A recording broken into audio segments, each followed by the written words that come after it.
Now I also want to talk about Prosecco, Asti Spumani, and Cava. Prosecco grapes come from the northern Veneto region of Italy in the foothills of the Alps. Prosecco is a sparkling wine that is really light, affordable, and a lot of fun. This sparkling wine is very aromatic, it's very crisp, it has nuances of yellow apples, citrus, pear, white peach, and apricot.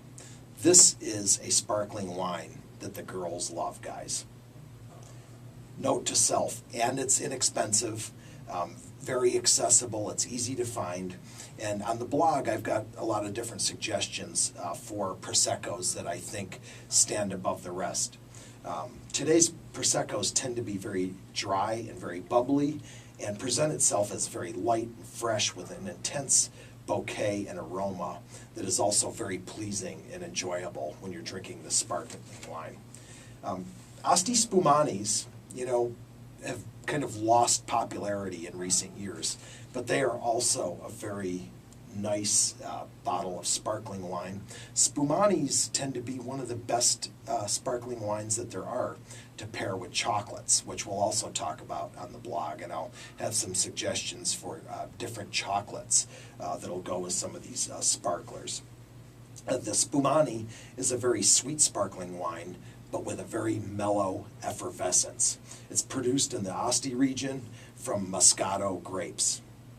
Spumani is very fruit-forward, sparkling wine that is grapey, and it has a low alcohol content. Speaking of Moscato, the Moscato di Asti, there is a sparkling wine called Sirocco Moscato di Asti that almost every girl will love. It's a little on the sweet side, but it's a very sophisticated wine.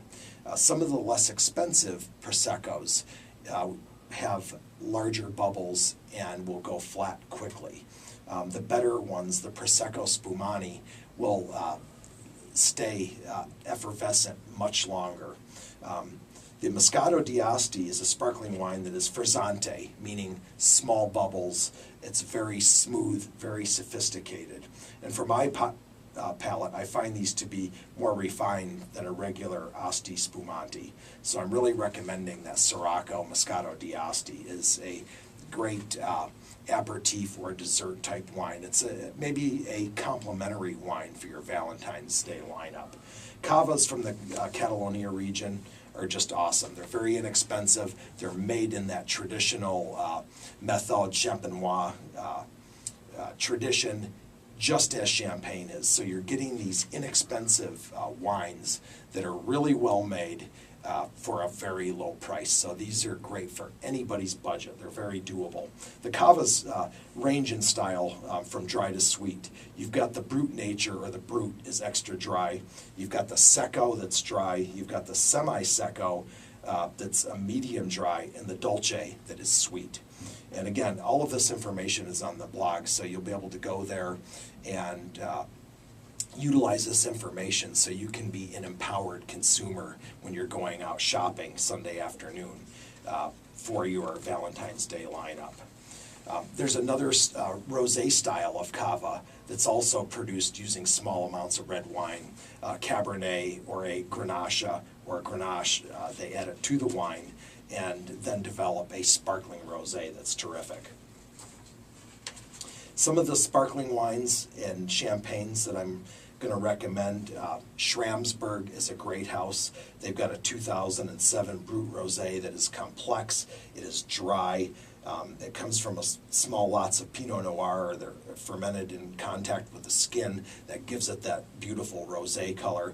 The Chardonnay on the bulk of it really lends to spice and to structure and to length on the palate. That one goes particularly good with sushi or salmon, rock shrimp, pizza, roast chicken, barbecue, ribs, burgers, chocolate, raspberry tarts, creamy cheeses, and summer fruits. So you can see this is a very versatile bottle of sparkling wine.